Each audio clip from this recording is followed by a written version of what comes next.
দর্শক, ৭১-এর জন্মদিনে আমরা ফিরে দেখার চেষ্টা করব গেল এক যুগে আলোচিত কিছু প্রতিবেদনের খানিকটা এবং আমাদের সংশ্লিষ্ট যে সহকর্মীরা প্রতিবেদনগুলো তৈরি করেছিলেন তাদের সাথেও আমরা সেগুলো নিয়ে আলাপ করার চেষ্টা করব।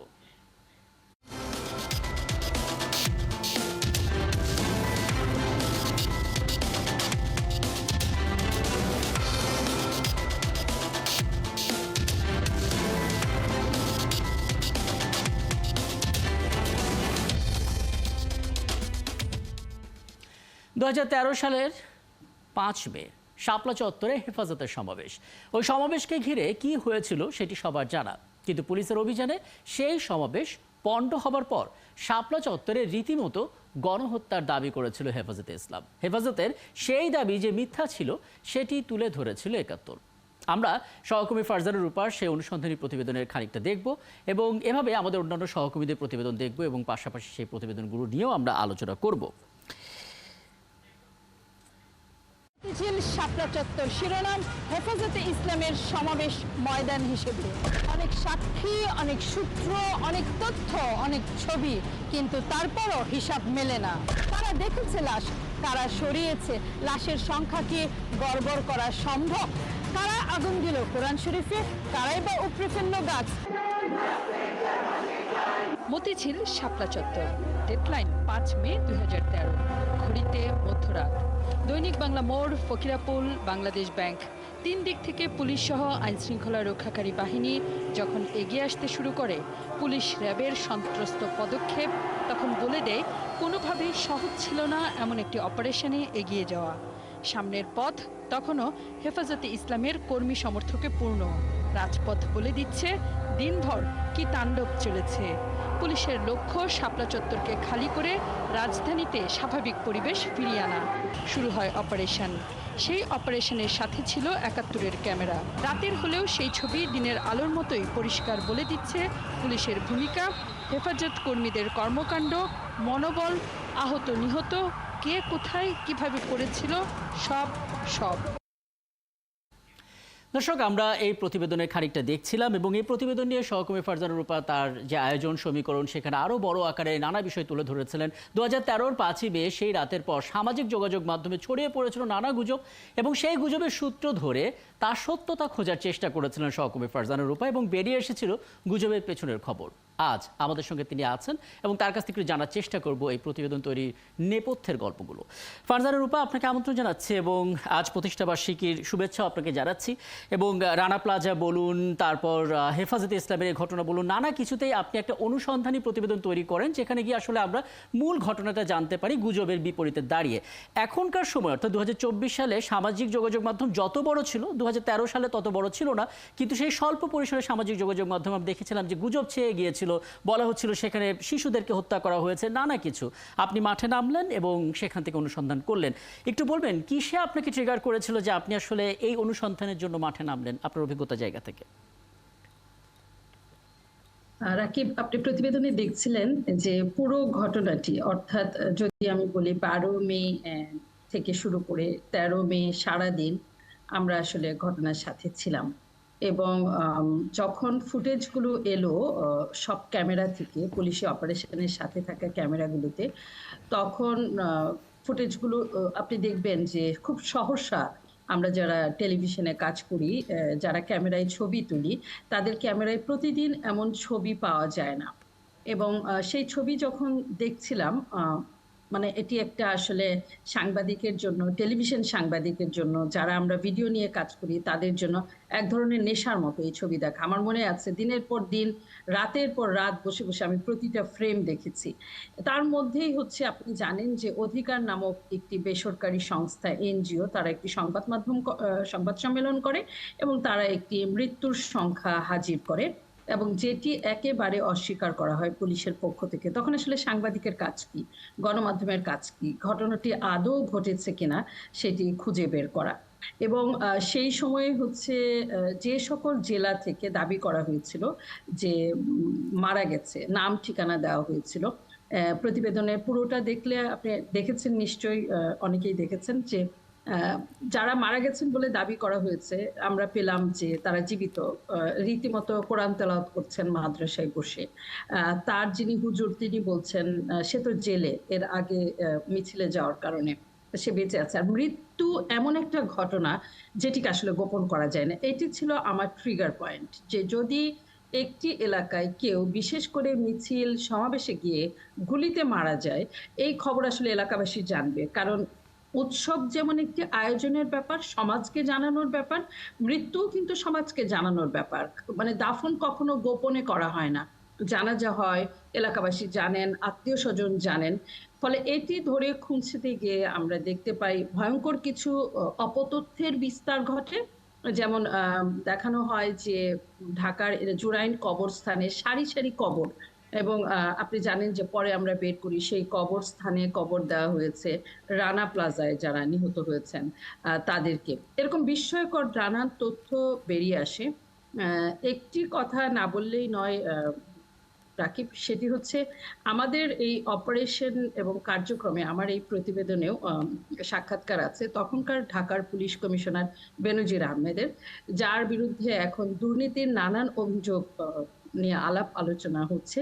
এবং তখন মনে হচ্ছে যে সমীকরণের মতো বা একজন অনুসন্ধানী সাংবাদিকের দায়িত্ব আসলে যে বেনজির আহমেদের দুর্নীতি কতটুকু, বেনজির আহমেদের দুর্নীতি নিয়ে যারা প্রশ্ন তুলছেন তাদের দুর্নীতি কতটুকু, এবং এই রাষ্ট্রের সবচেয়ে বড় বড় যে সকল মাফিয়া চক্র এই স্বাধীনতার 52 বছরে আসলে গড়ে উঠেছে, যাদের হাতে মূলত রাষ্ট্রের সবচেয়ে বড় পরিমাণ অর্থগুলো আটকে আছে, তাদের দুর্নীতির পরিমাণগুলো কেমন।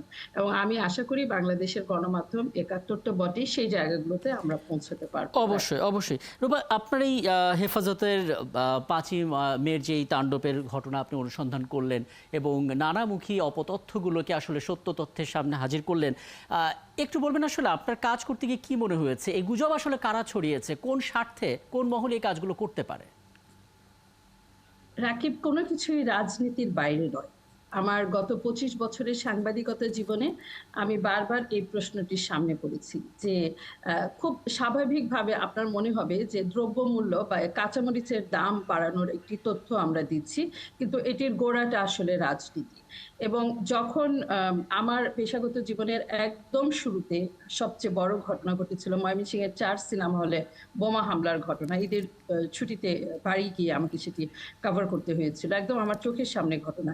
তখনই মূলত পর্দা উঠতে শুরু করে যে রাজনীতি কিভাবে হচ্ছে এক একটি ঘটনাকে ভিন্ন খাতে নিয়ে যাওয়া, গুজব তৈরি করা এবং সেটি নিয়ে নানান রকম ডালপালা মেলে সেই গুজবকে আবার সত্য হিসেবে সমাজে পারসেপশন লেভেলে প্রতিষ্ঠা করা, পুরোটাই আসলে রাজনীতি। এবং খুব কয়েকদিন হলো যে পাল্টা প্রশ্ন করার মতো নানান দল গোষ্ঠী তৈরি হয়েছে। হেফাজতের যে সময়কার কথা আপনি বলছেন, আপনার নিশ্চয়ই মনে আছে গণজাগরণ মঞ্চের সেই উত্তাল সময়ের কথা। এবং গণজাগরণ মঞ্চকে ঘিরে শুধু সামাজিক যোগাযোগ মাধ্যম নয়, মূলধারার সবচেয়ে প্রভাবশালী জনপ্রিয় হিসেবে দাবি করা গণমাধ্যমগুলো কিন্তু এই গুজবে অংশ নিয়েছে। ফলে এটি পরিষ্কার আসলে যে রাজনীতিতে যারা যুদ্ধাপরাধীদের বিচারের বিরোধিতা করেছিল, এই রাজনীতিতে যারা হচ্ছে বাংলাদেশের মৌলবাদী ধর্মভিত্তিক বা জঙ্গিবাদ ভিত্তিক রাজনীতির সুফল যাদের ঘরে যেতে পারে, যারা মনে করে ৭১-এর মতো অসাম্প্রদায়িক চেতনার গণমাধ্যমকে নানানভাবে হচ্ছে বাধা তৈরি করার মধ্যে দিয়ে সফলতা আসতে পারে, এটি আসলে তাদের। আমি নাম ধরে ধরে বলতে গেলে তো অনেক লম্বা হয়ে যাবে। আমার কাছে এই নামের তালিকা আছে, কারণ নিজের ব্যক্তিগত এবং প্রাতিষ্ঠানিক কারণে, পেশাগত কারণেই সেগুলো সংগ্রহ করে রাখতে হয়েছে। এবং আমার ধারণা আমি অনেকখানি পরিষ্কার করতে পেরেছি এর আগে। একদম।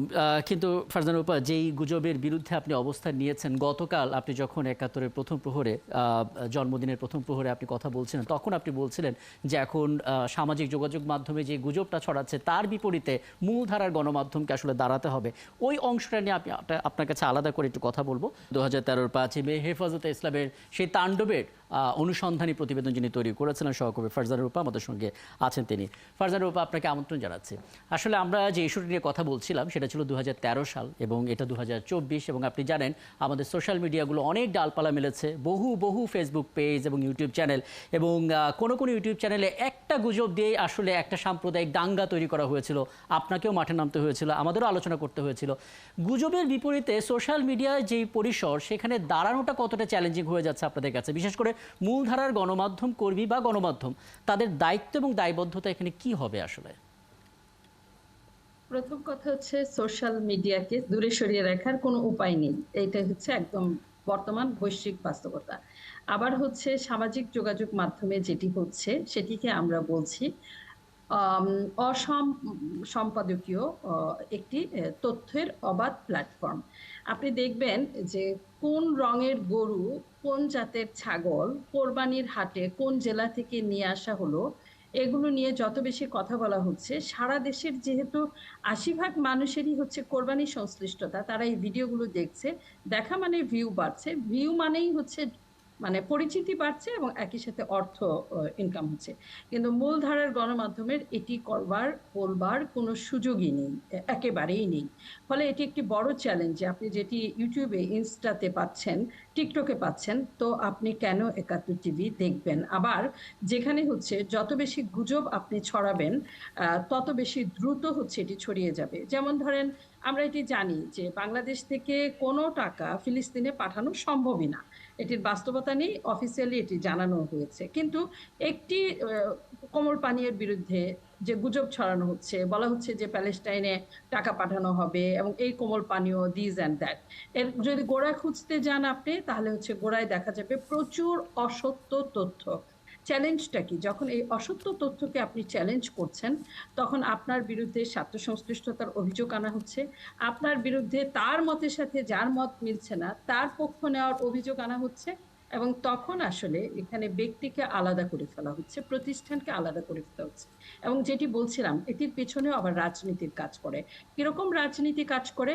বাংলাদেশে হচ্ছে ৭১, আপনি গতকাল রাতের অনুষ্ঠানের উদাহরণ টানলেন, প্রধান সম্পাদক মোজাম্মেল বাবু পরিষ্কার করে বলেছেন যে ৭১ নামটার কারণে আসলে আমরা অনেকটা আলাদা হয়েছি। অন্যান্য গণমাধ্যমের চেয়ে ৭১ এই কারণে হয়তো নিজের দায়বদ্ধতা, নিজের চ্যালেঞ্জ একটু বেশি করে আমাদের দেখতে হয়েছে। সেই জায়গায় চ্যালেঞ্জ নিশ্চয়ই আছে। তবে আবার দারুণ সত্যি, রাকিব, আমি, আপনি, আমরা পরস্পরের চেনা মুখ, বহু বছর, মানে বহু কিছু ভেঙে যায় এক যুগে, কিন্তু আমরা এক যুগের বেশি সময় ধরে আমাদের নিজেদের যে ঐক্য, আমাদের সম্পাদকীয় নীতির প্রতি যে আস্থা, সেটি নিয়ে এই প্রতিষ্ঠানে টিকে আছে। সেই ভরসা থেকে বলতে পারি, নিশ্চয়ই এই চ্যালেঞ্জ উত্তরানোর ক্ষমতা সঠিক পথে, সঠিক তথ্য প্রবাহে ৭১-এর আছে। অনেক ধন্যবাদ ফারজানা রূপা, এবং এটা তো কেবল এক যুগ, আরো বহু যুগ আমরা একসাথে হাঁটতে চাই, এবং অনেক ধন্যবাদ আপনি আমাদেরকে সময়টা দিয়েছেন।